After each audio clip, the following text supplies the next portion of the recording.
En 1933, un prophète de Dieu au nom de William Branham avait reçu pour la toute première fois 7 visions.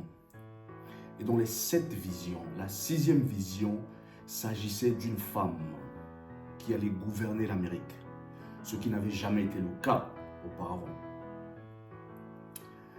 Et des années plus tard, il répétait cela, comme les prophètes de l'Ancien Testament, vous savez, lorsqu'ils recevaient une vision ou la parole de l'Éternel, ils allaient vers le peuple. Ils disaient ainsi, dit le Seigneur, voici, voici, voici, voici, voici. Ceci va arriver, cela va arriver.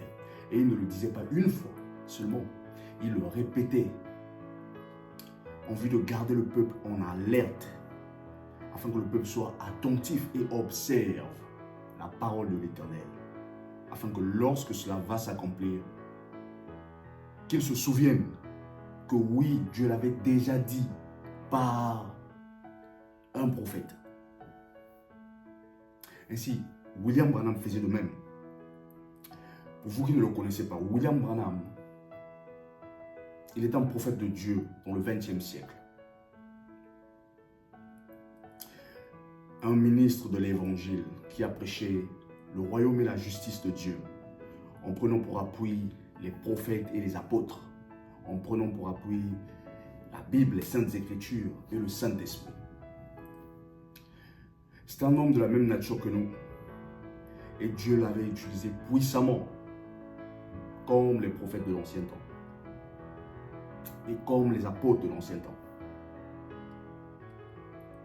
Malgré les hauts et les bas, en tant qu'homme, comme les prophètes de l'ancien temps, les hauts et les bas, les apôtres, des hauts et des bas, mais Dieu les utilisait puissamment. La question est donc, est-ce que la vision s'était déjà accomplie? Où va-t-elle s'accomplir si cette femme prenait le pouvoir? Parce que j'entends beaucoup dire, oh, cette femme va prendre le pouvoir. Ça, c'est exactement ce que William Branham avait dit. Certains pasteurs en train de défier le peuple. Que regardez, ceci, ça va arriver. Si ça n'arrive pas, je suis faux pasteur. Je suis ceci, je suis cela. Ça va arriver.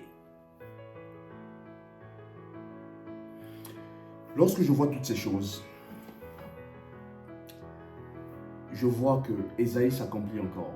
Que voici les ténèbres qui couvrent la terre et l'obscurité des peuples. Les ténèbres, c'est l'ignorance. Les ténèbres, c'est le manque de la connaissance de Dieu. Et c'est ce qui couvre la terre présentement. L'obscurité des peuples. Les peuples sont dans l'ignorance totale. Les choses s'accomplissent, ils ne voient pas. Ils ne savent pas quand est-ce que ça s'accomplit. Ils sont surpris. Vous savez, il y a 3 catégories de personnes dans ce monde. Il y a une catégorie de personnes qui amènent les choses à l'existence. Il y a une autre catégorie de personnes qui voient les choses venir à l'existence. Ils voient les choses se manifester. Et il y a une 3e catégorie de personnes, ça c'est la plus pire. Ce sont des gens qui ne savent pas ce qui vient à l'existence. Ils sont juste surpris de voir les choses se produire, boum, et ils sont comme, oh! La question est donc, dans quelle catégorie êtes-vous? On va écouter la vidéo.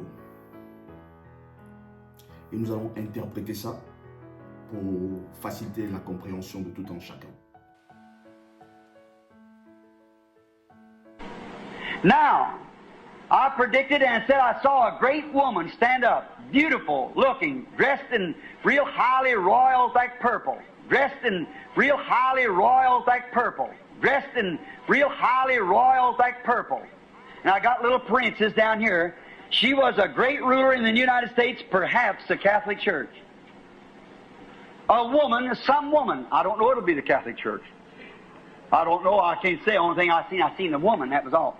But this is a woman's nation. This nation is number 13 in prophecy. She's got 13 stripes, 13 stars. She's started with 13 colonies, 13, everything's 13. Appears in the 13th chapter of Revelations even. She's 13 and she's a woman nation. Thus saith the Lord, there'll be a woman loose for the end. She'll either be president, vice president, or it'll be the Catholic Church as a woman. I've seen her, a great woman. The nation bowed to her. It'll be one before the end time. These three curtains, I say this in the name of the Lord, don't you forget it. There's an iron curtain, a bamboo curtain, and a purple curtain. Watch that purple curtain. Amen. Keep your eye on that. Oh my, how we see now the Antichrist beginning to unfold itself, taking a hold in the nation. Thus saith the Lord. Write it down and find out, you young people. See if it happens. If it isn't, I'm a false prophet. Mais non, j'avais prédit et dit que j'ai vu une grande femme debout, ravissante, vêtue clairement de violet royal, vêtue clairement de violet royal, vêtue clairement de violet royal. Maintenant, j'ai quelqu'un d'autre qui dit ici, elle était une grande gouverneure de l'Amérique, peut-être l'Église catholique. Une femme ou une certaine femme, je ne sais pas si ça soit l'Église catholique. Je ne sais pas, je ne peux dire, tout ce que je peux voir, c'est une femme, c'est tout. Mais ceci est la nation d'une femme. Cette nation-ci est 13e dans la prophétie. Elle a 13 rayures, 13 blessures, 13 cornes, tout est 13. Et elle apparaît dans le chapitre 13 de l'Apocalypse. C'est le nombre 13 et c'est la nation d'une femme.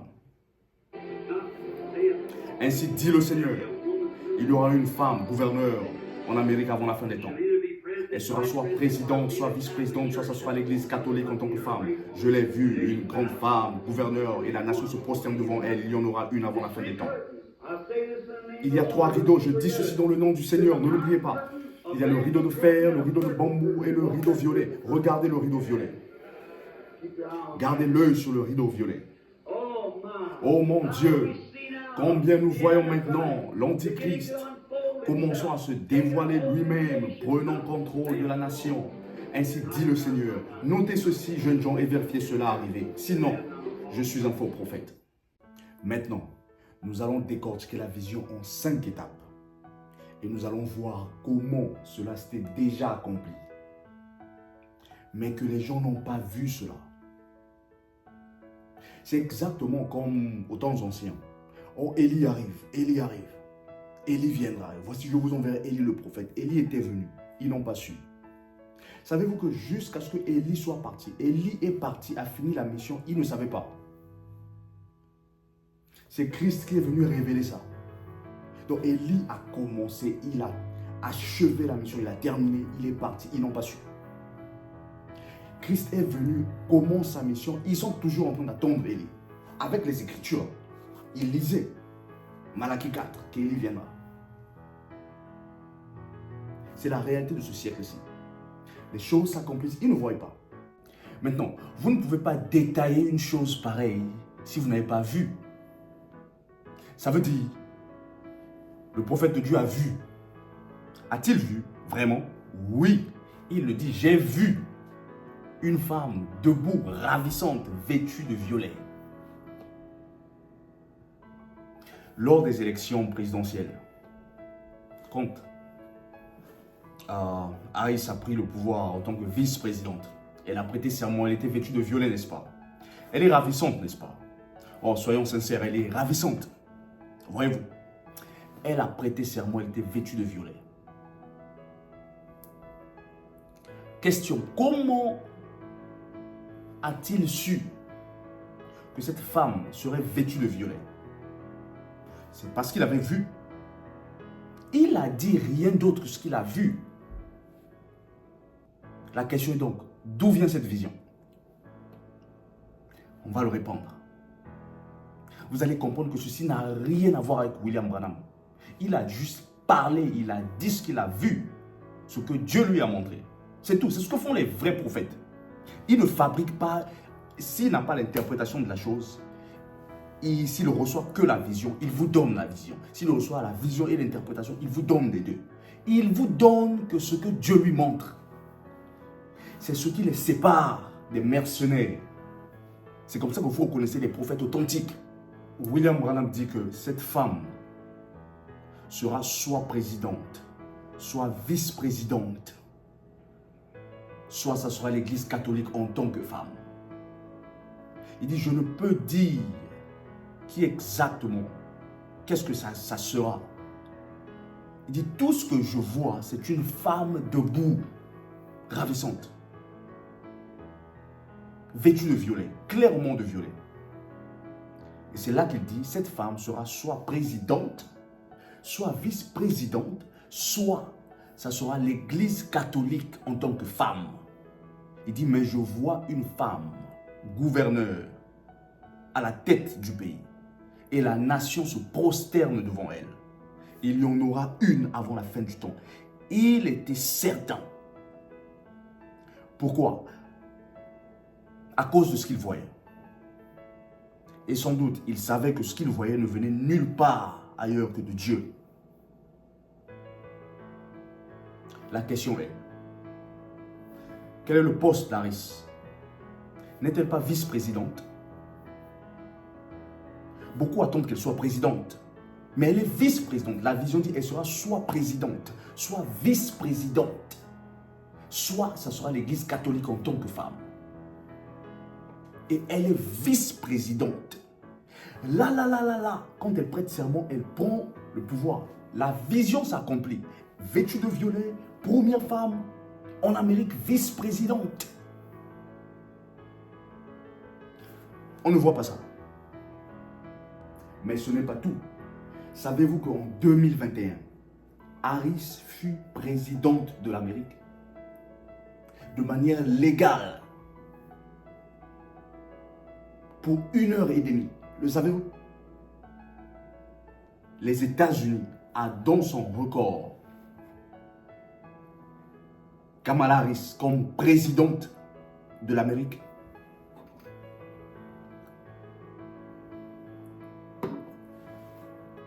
Beaucoup ne le savent pas. De manière légale, en 2021, un jour avant l'anniversaire de Biden, il a eu à subir une opération, le président. Je pense que c'était le 19, un jour avant son anniversaire. Il a été intervenu médicalement. Une examination de la colonne. L'opération, c'était la colonoscopie, ce qui est l'examination de la colonne. Et la nécessité s'était imposée qu'il transfère son pouvoir à sa vice-présidente. Juste au cas où ça tournait au vinaigre, tout est déjà mis en place. Et c'est ce qui a été, de manière légale et constitutionnelle. Harris a prêté serment. Vérifiez cela. C'est légal. Elle a prêté serment. Pendant que le président s'en allait pour son intervention, elle a prêté serment. Mais voici ce qui est étrange. Non seulement elle a pris le bureau présidentiel, elle a été à la tête du pays, mais elle a servi en tant que présidente de l'Amérique pendant 85 minutes. Pensez-y. 85 minutes. 1h25 minutes. Dans certains records, lorsque vous allez faire des recherches, dans certains records, vous allez trouver les 85 minutes. Dans d'autres records, 1h25 minutes. Mais nous avons les heures et les minutes, n'est-ce pas? 1h25 minutes. Mais convertissez ça en minutes, 85 minutes. Prenez le record qui vous donne 85 minutes, selon ce que vous allez trouver. 8 plus 5, donc 13. Dites-moi un peu. Quel est ce plan-là que l'on a eu à faire pour qu'elle soit au pouvoir pendant 85 minutes seulement? Et que les docteurs se sont accordés à ce que, bon voilà, machin, et son opération, l'opération du président puisse prendre 85 minutes, 1h25 minutes, et qu'il sort, et qu'il reprenne le pouvoir. Et que Kamala transfère le pouvoir à son président. Et la durée totale de son mandat au pouvoir était d'un jour, ce qui était réduit à 85 minutes. Ce chiffre 13 là, pourquoi cela apparaît? William Branham n'a-t-il pas vu cela dans la vision? Il dit, les 13, il a vu, la nation a 13 rayures, 13 blessures, tout est 13, 13, 13. Il dit, et ça apparaît dans le chapitre 13 de l'Apocalypse. La première fois que cette vision a été donnée, c'était en 1933, au XXe siècle, avant la Deuxième Guerre mondiale. La Deuxième Guerre mondiale a commencé de 1939, n'est-ce pas, à 1945. Donc, 6 ans avant la Deuxième Guerre mondiale. 4e étape. Il dit, il y a 3 rideaux. Il dit, je dis ceci au nom du Seigneur, ne l'oubliez pas. Il prend le Seigneur Dieu à témoin. Il dit, il y a le rideau de fer, le rideau de bambou et le rideau violet. Regardez le rideau violet. Le rideau violet, c'est clair, c'est Harris. Le rideau violet, c'est la femme debout, ravissante, vêtue de royal violet. Le rideau de bambou, c'est Biden. Maintenant, ce que je dis n'est pas le ainsi dit le Seigneur, mais je vous le dis. C'est ce que je crois être. Le rideau de fer, c'est Barak. Je vais vous dire pourquoi c'est en fer. Ne le sous-estimez pas. Il a fait 2 mandats. Non seulement ça, son vice-président, Biden fut son vice-président. C'est un rideau de fer. Vous connaissez, il a l'art, n'est-ce pas? Ce n'est pas un homme à prendre à la légère, c'est un dur à cuire. Lorsqu'il connaît comment maîtriser l'audience, comment vous amener à lui croire. C'est un fer. Et le vieux père, c'est un bambou. Voyez-vous? Mais le prophète de Dieu, William Branham dit, regardez le rideau violet. Il a détaillé. Il dit le rideau de fer, le rideau de bambou et le rideau violet. Et vous allez voir leur cercle. Ils sont unis, n'est-ce pas? Barack, Biden, Harris, démocrates. Voyez-vous? Et Branham dit, regardez le rideau de fer. Regardez le rideau violet. Gardez l'œil sur le rideau violet. Pourquoi? Parce que c'est le rideau violet qui est... c'est elle la représentante, c'est elle qui est censée être à la tête. N'est-ce pas? Mais la question est celle-ci. A-t-elle déjà été à la tête? Oui, elle est vice-présidente. Elle a été présidente. La vision s'est accomplie 2 fois. Ça veut dire, même si elle prenait le pouvoir cette année-ci, et soyez à la tête du pays, la vision s'accomplit pour la 3e fois. Si elle ne passe pas, la vision s'est déjà accomplie.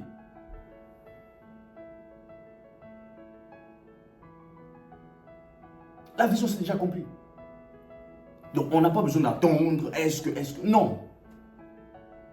Ce que Dieu avait montré des décennies d'avance depuis le 20e siècle. Ça s'est accompli. Elle a été vice-présidente, première vice-présidente de l'Amérique. 49e, 4 plus 9, 13. Elle fut présidente pendant 1h30, à la tête de la nation, dans le bureau présidentiel, assise sur la chaise présidentielle, en train de gérer les affaires du pays. Pendant 1h30, 85 minutes. 8 plus 5 vous donne 13. Et ce sont les 13 qui apparaissaient dans la vision. Ce n'est pas un hasard. Dieu avait montré à son prophète ce qui allait venir. 5e étape, il dit, oh, combien nous voyons maintenant l'Antichrist commençant à se dévoiler lui-même, prenant le contrôle de la nation. Maintenant, il ne s'agit pas de Kamala Harris. Lorsqu'il dit, voici l'Antichrist, on ne parle pas d'un être humain. Harris n'est pas l'Antichrist. Il s'agit des systèmes. L'Antichrist, ce sont des systèmes. Il dit, les systèmes de l'Antichrist se dévoilent maintenant, prenant le contrôle de la nation. Donc ces systèmes-là, vous avez la politique, fait partie de ces systèmes. Pourquoi la politique ne marche pas selon le royaume et la justice de Dieu? La religion fait partie de ces systèmes. Ça ne marche pas selon le royaume et la justice de Dieu. L'académie, le monde du divertissement, le monde de la mode, tous ces systèmes-là, c'est l'Antichrist. Tout ce qui n'est pas royal, tout ce qui ne s'aligne pas avec le royaume de Dieu, tout ce qui ne s'ajuste pas avec la justice de Dieu est l'antichrist. Et c'est ce qui est en train de prendre le contrôle de la nation. Non, je veux que vous puissiez comprendre ces choses. Et il dit, notez ceci, jeunes gens, et voyez cela arriver. Il s'adressait aux jeunes. Il dit, notez ceci, jeunes gens, et voyez cela arriver. Si ça n'arrive pas, je suis un faux prophète. Il s'adressait aux jeunes. Où sont les jeunes aujourd'hui? Les jeunes, c'est la fête. C'est l'alcool, la cigarette, les femmes. C'est la belle vie. Les prophéties s'accomplissent. Dieu en action, le Dieu invisible, sur la terre, dans des hommes visibles, dans ses fils et dans ses filles, en train d'agir, en train d'accomplir les choses. Mais ceux qui sont pris au piège, dans la chair, dans le plaisir de ce monde, ceux qui ils ne savent pas que ces choses s'accomplissent.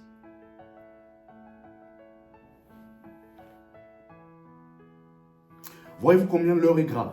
Ceci est le plus, je dirais, ceci est le plus grand signe public du 21e siècle. Ça, c'est mon opinion. C'est le plus grand signe public du 21e siècle. Pourquoi? Parce que cette vision-ci a été prophétisée depuis le 20e siècle. 1933, 6 ans avant la Deuxième Guerre mondiale. Et ça vient s'accomplir en 2020. Lorsque Harris a pris le pouvoir, des décennies, presque 100 ans, presque un siècle plus tard, et au cours du vivant de William Branham, il faisait que répéter ça, répéter ça, répéter ça. C'est le plus grand signe public, le signe le plus authentique, publiquement annoncé par Dieu. Le reste de ce que nous voyons là, de ce que nous connaissons, ce sont des signes que Dieu accomplit de manière privée, de manière interne. Mais ça, c'est le plus grand signe public. Où Dieu a parlé dans un homme, le prophète de Dieu a annoncé ce qui allait venir. 1933, il est mort. Son devoir est fini. La vision s'accomplit. Dieu n'a-t-il pas dit dans les Écritures, même si cela tarde, observez, elle s'accomplira. William Branham s'est adressé aux jeunes. Il savait qu'il allait partir et que beaucoup des vieillards de ce temps-là n'allaient plus être. Et que la jeunesse allait venir. Pourquoi? Parce que la jeunesse est l'espoir de la nation. La jeunesse est l'espoir du futur. Il savait cela. Et il s'est adressé à la jeunesse. Il dit, notez ceci, jeunes gens, et voyez cela arriver. Sinon, je suis un faux prophète. Où sont les jeunes?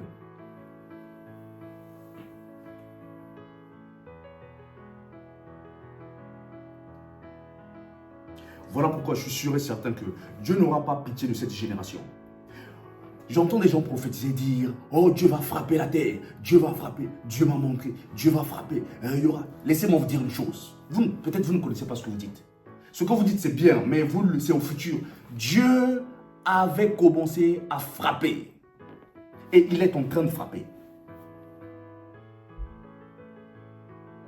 L'Éternel est en action.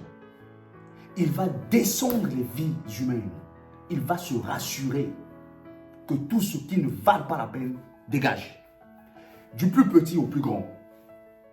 Des grands hommes, présidents de la République, gouverneurs, les rois, les magistrats, tous ces grands hommes, les hommes d'affaires, les milliardaires, les millionnaires. Il va se rassurer que les vies s'éteignent, chacun selon son temps, du plus petit au plus grand. Jusqu'à ce que le peuple prendra conscience.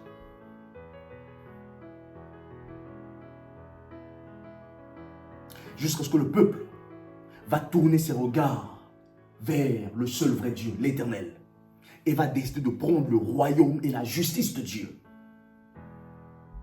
Pensez-vous que Dieu va accepter que les gens, les hommes de la terre puissent s'en foutre, marcher sur son gouvernement, sur son royaume, se moquer de son royaume et de sa justice? Il est lui-même le roi de justice. Il n'est pas comme nos juges de la terre, nos ministres de la justice de nos pays là, qui sont incapables ou encore qui ont du mal. Certains sont capables, mais ils ont du mal peut-être à exercer leurs fonctions. Voyez-vous, dans le pays. Dieu n'est pas de la sorte. Il est lui-même le roi de justice, Melchisédek. Soit vous marchez selon sa volonté, vous faites ce qu'il demande, soit vous ne le faites pas, il correctionne. Ils sont fous.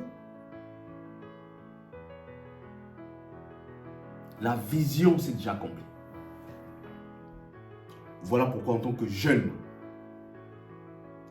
nous ne devons pas être distraits. Dieu a simplifié la vie de l'homme en deux choses, royaume et justice. Les hommes ont créé les religions, ce qui est venu surcharger les hommes de la terre, les divertir, les égarer. Le royaume et la justice devraient s'appliquer dans la politique. Le royaume et la justice devaient s'appliquer dans l'académie. Le royaume et la justice devaient s'appliquer dans les affaires. Le royaume et la justice devaient s'appliquer dans la religion, dans tous ces systèmes.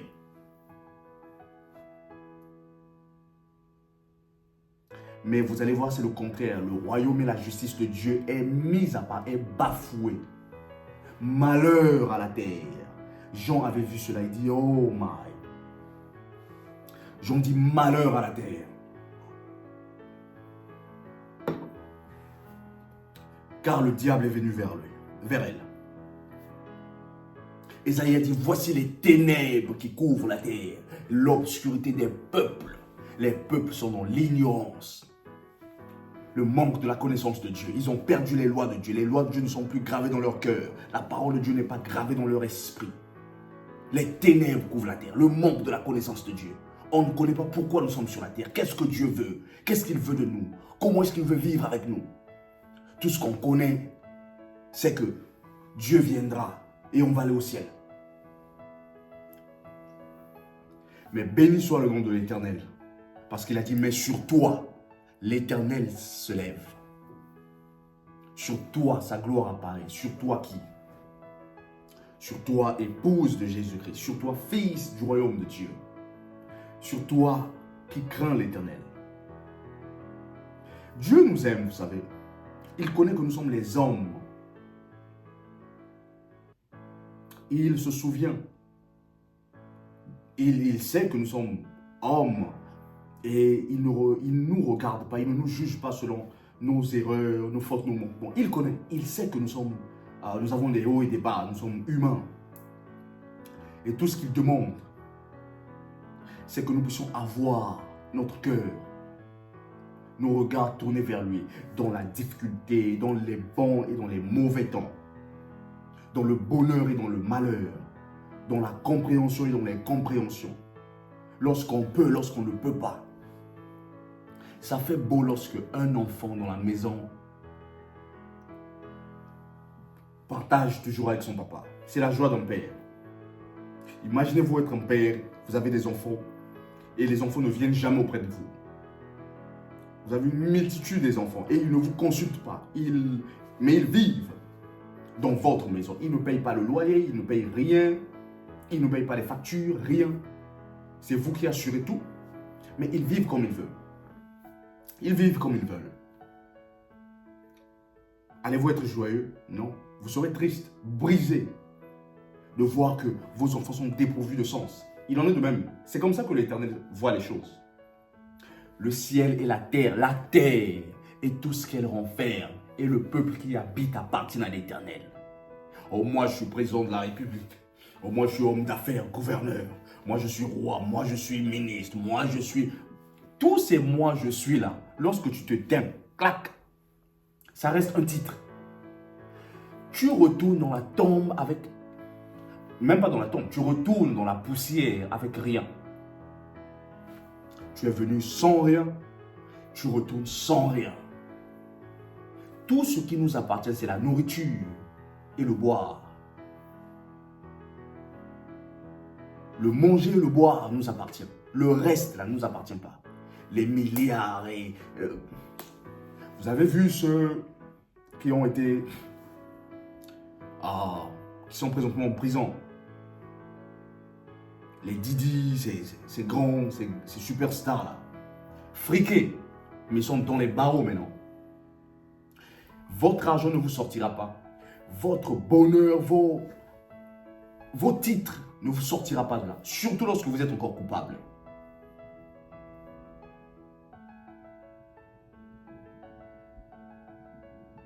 Nous n'avons qu'un seul vrai Père. L'Éternel est le meilleur papa. Il est le bon papa.